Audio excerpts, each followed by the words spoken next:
একটু ভেবে দেখুন, আপনাকে যদি একটা মিথ্যা কেসে ফাঁসিয়ে পৃথিবীর সবথেকে ভয়ানক জেলে পাঠিয়ে দেওয়া হয়, যে জেল থেকে পালানোর চেষ্টা করা মানেই নিজের মৃত্যুকে নিজেই ডেকে আনা। এরকমই একটি শ্বাসরুদ্ধকর গল্প আজ আপনাদেরকে শোনাবো। তাহলে চলুন শুরু করি SM মুভিজ স্টোরির আজকের নিবেদন। কাহিনী শুরু হয় 1931 সালের প্যারিস শহরকে দেখিয়ে, যেখানে প্যাপেলন নামের একটা লোককে দেখানো হয়। তবে এই লোকটি ছিল একজন বড় মাপের চোর। যে কোনো লকারের তালা ভাঙা তার হাতের বা হাতের খেলা ছিল। একদিন হিরে চুরি করার পর সে ওই হিরেগুলো তার বসকে দেয়। তখন বস তাকে জিজ্ঞাসা করে, তুমি নিজের কাছে কিছু হিরে রেখে দাওনি তো? জবাবে প্যাপেলন বলে, তার কাছে আর কোনো হিরে নেই। ঠিক তখন তার সামনে খুব খারাপভাবে মেরে আহত করে একটা লোককে আনা হয়, আর বস তাকে ধমক দিয়ে বলে, আমাকে যদি মিথ্যা বলে থাকো তাহলে তোমার অবস্থাও এরকমটা করে দেব। এটা দেখে প্যাপেলন কিছুটা ভয় পায়, কিন্তু সে তার কাজের টাকা নিয়ে সেখান থেকে বেরিয়ে পড়ে। এরপর সে তার গার্লফ্রেন্ড ন্যানিটির সাথে দেখা করে, আর তাকে সে একটা হীরের নেকলেস উপহার দেয়, যেটা সে তার বসের কাছ থেকে লুকিয়ে তার গার্লফ্রেন্ডের জন্য নিয়ে এসেছে। তবে ওই সময় একটা লোক আড়াল থেকে ন্যানিটির হাতে ওই হীরের নেকলেসটা দেখে ফেলে। এরপর তারা একসাথে রাতের বেলায় অনেক মজা করে এবং বাড়িতে ফিরে ন্যানিটি বলে তারা এই অন্যায়ের পথ ছেড়ে দিয়ে অনেক দূরে গিয়ে একটা ছোট্ট বাড়ি করে থাকবে। কিন্তু পরের দিন সকালে তাদের বাড়িতে হঠাৎ পুলিশ চলে আসে, আর তারা প্যাপেলনকে ওই লোকটির হত্যাকারী বলে, যাকে তার বস খুব বাজেভাবে মেরেছিল। প্যাপেলন তাদেরকে অনেক বোঝানোর চেষ্টা করে যে সে কোনো অপরাধ করেনি, কিন্তু পুলিশ অফিসার তাকে জোর করে গ্রেপ্তার করে ধরে নিয়ে যায়। প্যাপেলন বুঝতে পারে পুলিশ তার কোনো কথাই বিশ্বাস করবে না, তাই সে সিদ্ধান্ত নেয় সে এই জেল থেকে পালিয়ে যাবে। এরপর প্যাপেলন জুলট নামের একজন আসামির সাথে বন্ধুত্ব করে।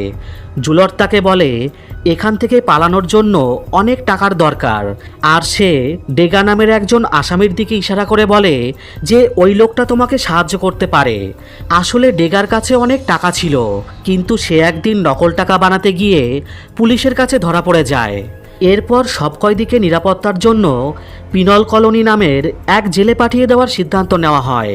রাতের বেলায় প্যাপিলন ডেগাকে বলে, আমি টাকার পরিবর্তে তোমাকে জেলের ভিতর সুরক্ষিত রাখব। কিন্তু ডেগা তার এই প্রস্তাব তাকে ফিরিয়ে দেয়। ওই রাতে ঘুমানোর সময় ডেগা দেখে তার পাশে থাকা একজন কয়েদিকে কেউ একজন নির্মমভাবে হত্যা করেছে, কারণ সে তার নিজের কাছে টাকা লুকিয়ে রেখেছিল। এটা দেখে ডেগা খুব ভয় পেয়ে যায়, আর পরের দিন সকালে সে প্যাপিলনের শর্ত মেনে নিতে রাজি হয়। শর্ত মতে প্যাপিলন ডেগাকে ততদিনই সুরক্ষা দেবে যতদিন পর্যন্ত তারা অন্য জেলে না পৌঁছাবে। আসলে ডেগা প্যাপিলনের সাথে জেল থেকে পালাতে চাইছিল না, কারণ তার বিশ্বাস ছিল তাকে তার ওয়াইফ খুব তাড়াতাড়ি জেল থেকে ছাড়িয়ে নেবে। এরপর রাতের বেলায় যখন সবাই ঘুমিয়ে পড়ে, তখন সেই খুনিটা আজ ডেগাকে মারার জন্য আসে। সে ডেগাকে মারতেই যাচ্ছিল, কিন্তু ঠিক তখনই প্যাপিলন সেখানে এসে ডেগাকে বাঁচিয়ে নেয়, আর সে ওই খুনিটাকে আচ্ছা করে পিটায়। কিন্তু অফিসাররা এই খবরটা জানতে পেরে তারা প্যাপিলনকে খুব বড় শাস্তি দেয়। তবে প্যাপিলন খুশি ছিল, কারণ সে ডেগাকে বাঁচাতে পেরেছে। পরের দিন সকালে তারা সবাই পিনল কলোনি জেলে পৌঁছিয়ে যায়, কিন্তু জুলট হঠাৎই তখন ইচ্ছা করেই নিজেকে আহত করে দেয়, যাতে করে তাকে ক্লিনিকে ভর্তি করানো হলে সে সেখান থেকে পালাতে পারবে, কারণ ক্লিনিকে সব থেকে কম পাহারা থাকে।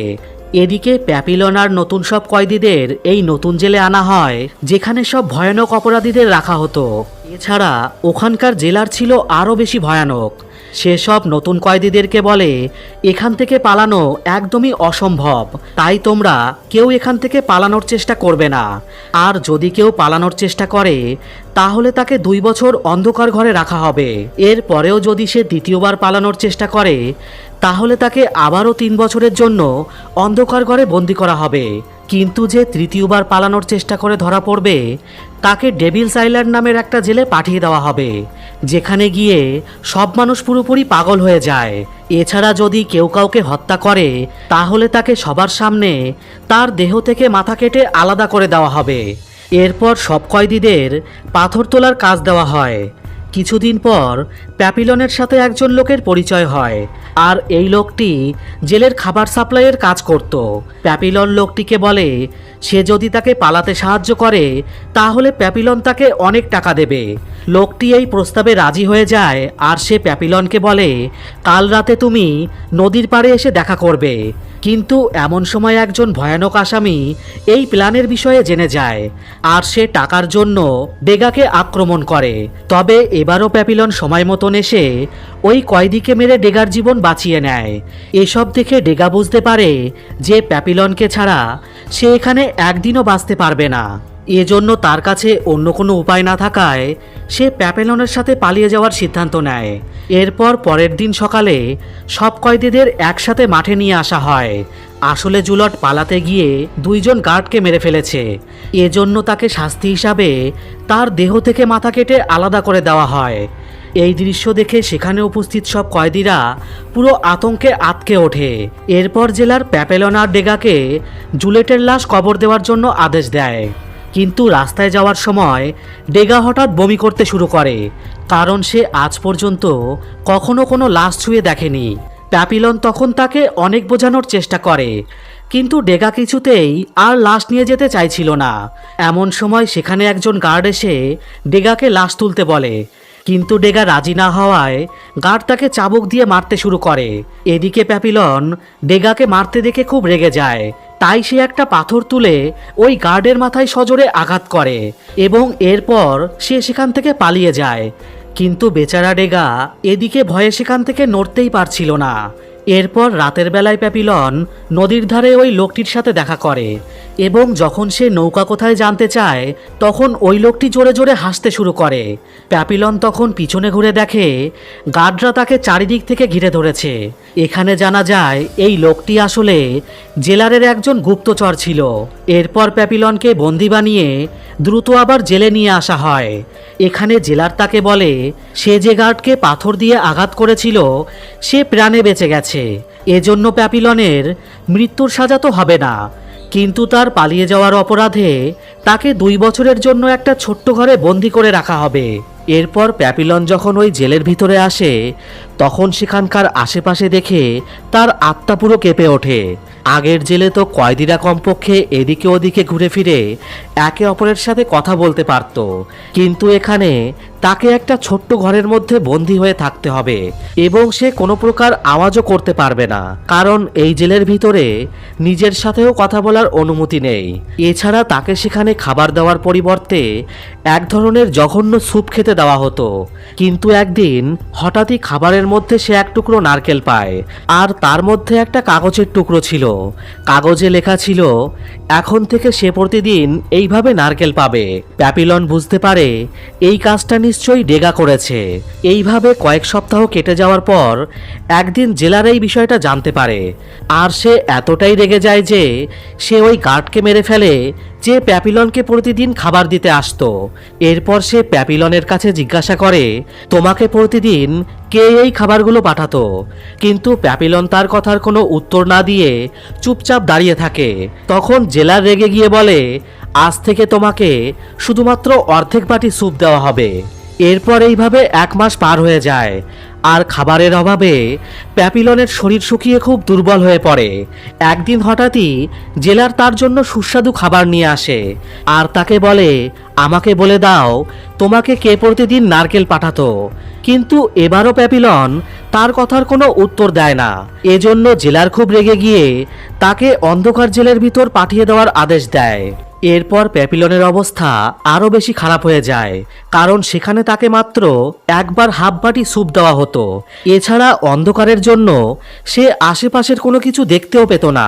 এইভাবে দিনের পর দিন না খেতে পেয়ে আর অন্ধকারে থাকার জন্য তার মানসিক ভারসাম্য হারাতে শুরু করে আর তার অবস্থা এতটাই খারাপ হয়ে যায় যে সে নড়াচড়াও করতে পারছিল না। এজন্য তাকে হসপিটালে নিয়ে আসা হয়। এদিকে দেখা যায় ডেগা এখন এই জেলের একজন কর্মচারী হিসাবে কাজ করছে।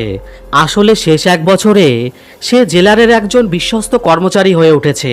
এরপর একদিন ডেগা প্যাপিলনের সঙ্গে দেখা করতে আসে আর সে জানতে পারে প্যাপিলন পাগল হওয়ার অভিনয় করছিল, কারণ সে জানতো এরকমটা করলে তাকে আবার স্বাভাবিক জেলে ফিরিয়ে আনা হবে।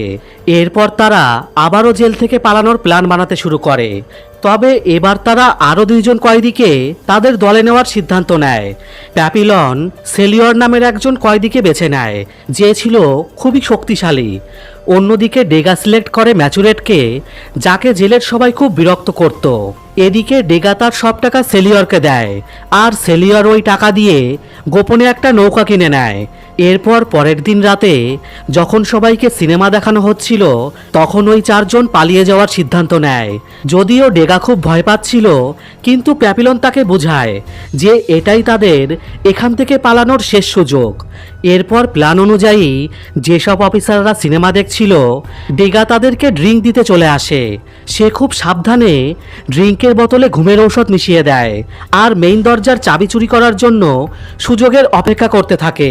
অন্যদিকে প্যাপিলন তার বাকি সাথীদের নিয়ে ডেগার আসার জন্য অপেক্ষা করছিল, কিন্তু দুর্ভাগ্যবশত হঠাৎই জোরে বৃষ্টি শুরু হয় আর কারেন্টও চলে যায়। সেলিয়র তখন বলে তাদের আবার ফিরে যাওয়া উচিত, কিন্তু প্যাপিলন তার বন্ধু ডেগাকে ছাড়া কোথাও যেতে রাজি ছিল না। এমন সময় ডেগা সেখানে চাবি নিয়ে চলে আসে, আর এরপর তারা অন্ধকারের মধ্য দিয়ে এসে জেলের মেইন দরজাটা খুলে ফেলে এবং দ্রুত পালিয়ে জেল থেকে বাইরে চলে আসে। তারা খুব সতর্কতার সাথে সামনের দিকে এগোচ্ছিল, কিন্তু কিছুক্ষণের মধ্যেই তাদের সামনের রাস্তা শেষ হয়ে যায়, আর নদীর পাড়ে পৌঁছানোর জন্য তাদেরকে এখন একটা উঁচু দেওয়াল পার করতে হবে। প্যাপিলন, সেলিয়র আর ম্যাচুরেট ওই উঁচু দেওয়াল থেকে ঝাঁপ দিয়ে নিচে চলে আসে, কিন্তু ডেগা যখন ঝাঁপ দিতে যাচ্ছিল তখন হঠাৎই লাইট জ্বলে ওঠে। এজন্য ডেগা খুব ভয় পেয়ে যায় আর ওপর থেকে ব্যালেন্স হারিয়ে নিচে এসে পড়ে। তার পায়ে খুব জোরে আঘাত লাগায় সে কিছুতেই উঠে দাঁড়াতে পারছিল না। সেলিয়র তখন বলে ডেগাকে এখানে রেখেই আমাদের চলে যাওয়া উচিত, কিন্তু প্যাপিলন তার কোনো কথাই শোনে না। সে ম্যাচুরেটের সাহায্য নিয়ে আহত ডেগাকে নিয়ে সামনের দিকে এগোতে শুরু করে। তারা অবশেষে নদীর পাড়ে এসে পৌঁছায়, যেখানে তাদের জন্য একটা নৌকা আগে থেকেই লুকিয়ে রাখা ছিল। তারা চারজন বেশি সময় নষ্ট না করে তাড়াতাড়ি ওই নৌকায় উঠে পড়ে, আর অন্ধকারের মধ্য দিয়ে নৌকা চালিয়ে তারা সমুদ্রে চলে আসে। কিছুক্ষণ পর যখন সকাল হয়, তখন সেলিয়র বুঝতে পারে যে তারা এখনো বেশি দূর পর্যন্ত যেতে পারেনি। আসলে তাদের এই নৌকাটা অনেক ছোট ছিল, তাই চারজনকে নিয়ে নৌকাটা ভালো করে এগোতে পারছিল না। এদিকে দেখা যায় একটা ভয়ানক ঝড় তাদের দিকে এগিয়ে আসছিল। তাদের কাছে সময় খুব কম থাকায় সেলিয়র জোর করে ম্যাচুরেটকে ধাক্কা দিয়ে সমুদ্রে ফেলে দেয়, আর এরপর সে ডেগার ওপর হামলা করে, কিন্তু প্যাপিলন তাকে বাধা দেয়। এজন্য তাদের দুইজনের মধ্যে বিশাল লড়াই শুরু হয়ে যায়। সেলিয়র প্যাপিলনের থেকে অনেক শক্তিশালী ছিল, তাই সে প্যাপিলনকে হারিয়ে প্রায় মেরেই ফেলতে যাচ্ছিল। তবে একদম শেষ মুহূর্তে এসে ডেগা তার পিঠে ছুরি ঢুকিয়ে দিয়ে তাকে মেরে ফেলে। এরপর তারা দুইজন মিলে সেলিয়রকে নৌকা থেকে সমুদ্রের জলে ফেলে দেয় এবং ম্যাচুরেটকে তারা আবারও নৌকায় তুলে নেয়। কিন্তু কিছুক্ষণের মধ্যেই খুব জোরে ঝড় শুরু হওয়ায় তাদের নৌকা ডুবে যায়। এরপর প্যাপিলনের যখন জ্ঞান ফেরে, সে দেখে তারা একটা দ্বীপে রয়েছে। আসলে এই দ্বীপের কয়েকটা লোক তাদেরকে সমুদ্রে ভাসতে দেখে তাদেরকে উদ্ধার করে এখানে নিয়ে আসে। এমন সময় একজন নান এসে প্যাপিলনকে বলে, তোমরা এখন কলম্বিয়ার একটা দ্বীপে সম্পূর্ণ সুরক্ষিত অবস্থায় রয়েছ। বিকালে প্যাপিলন ডেগাকে বলে, আমাদের দ্রুত এই দ্বীপ ছেড়ে চলে যেতে হবে। কিন্তু ডেগা বলে, তুমি চাইলেই এখান থেকে চলে যেতে পারো, কারণ আমি ঠিক করেছি আমি আমার বাকি জীবনটা এই জায়গাতেই থাকবো। এরপর প্যাপিলন ম্যাচুরেটের কাছে আসে, কিন্তু ম্যাচুরেটও ডেগার মতন এই দ্বীপেই থাকতে চায়। এজন্য প্যাপিলন একাই এই দ্বীপ থেকে চলে যাওয়ার সিদ্ধান্ত নেয়। তবে হঠাৎই সে সেখানে কয়েকজন পুলিশ অফিসারকে দেখতে পায়। এতে করে সে বুঝতে পারে ওই নাম তাদের সাথে চালাকি করে তাদের এখানে থাকার খবরটা পুলিশকে দিয়ে দিয়েছে। এরপর প্যাপিলন দ্রুত এসে ডেগাকে নিয়ে পালাতে যায়, কিন্তু তখনই অফিসাররা তাদেরকে ধরে ফেলে, আর তারা ম্যাচুরেটকে গুলি করে ওখানেই মেরে দেয় এবং প্যাপিলন আর ডেগাকে গ্রেপ্তার করে আবারও একবার জেলে নিয়ে আসা হয়। এরপর 5 বছর পর দেখা যায় প্যাপিলন তার দ্বিতীয়বার পালানোর সাজা শেষ করে ফেলেছে এবং নিয়ম অনুযায়ী এবার তাকে ডেভিলস আইল্যান্ড জেলে পাঠানো হয়। কিন্তু এখানে এসে প্যাপিলন পুরো অবাক হয়ে যায়, কারণ ডেগাও এই জেলের মধ্যেই ছিল। আসলে সে ওই দিন ড্রিঙ্কের মধ্যে ঘুমের ঔষধ মিশানোর অপরাধে তাকে এই ডেভিলস আইল্যান্ড জেলে 5 বছর আগেই পাঠিয়ে দেওয়া হয়েছে। তারা দুইজন 5 বছর পর একে অপরকে দেখে খুবই খুশি হয়। এরপর বিকালে তারা যখন সমুদ্রের ধারে এসে বসেছিল, তখন প্যাপিলনের মাথায় একটা আইডিয়া আসে। সে ডেগাকে বলে, আমরা যদি একটা বস্তার ভিতরে অনেকগুলো শুকনো নারকেল ভরে সেটাকে সমুদ্রে ফেলি, তাহলে সেটার সাহায্যে ভাসতে ভাসতে আমরা সমুদ্রের অপর প্রান্তে পৌঁছাতে পারবো। তবে ডেগা এই কথা শুনে বলে, তোমার মন যেটা চায় তুমি করতে পারো, কিন্তু আমাকে আর পালানোর কথা বলো না। আমি শেষ 5 বছর ধরে এখানে খুব শান্তিতেই আছি। এছাড়া এতদিনে তো আমার ওয়াইফও নিশ্চয়ই অন্য কারোর সাথে বিয়ে করে নিয়েছে। এজন্য আমি আর পুনরায় পালিয়ে ফিরে যেতে চাই না। তবে এরপর ডেগা প্যাপিলনকে নারকেল দিয়ে ভেলা বানাতে সাহায্য করে। পরের দিন সকালে তারা দুই বন্ধু একে অপরকে জড়িয়ে ধরে শেষ বিদায় জানায়। আর এরপর প্যাপিলন ওই নারকেলে ভরা বস্তাটা সমুদ্রে ফেলে দেয় এবং নিজেও সমুদ্রে ঝাঁপ দেয়। আর দেখা যায় তার এই প্ল্যানটা পুরোপুরি কাজে লেগে গিয়েছে, কারণ সমুদ্রের ঢেউ তাকে ভাসিয়ে সমুদ্রের অপর প্রান্তে নিয়ে যাচ্ছিল। এদিকে প্যাপিলনকে যেতে দেখে ডেগার চোখে জল চলে আসে।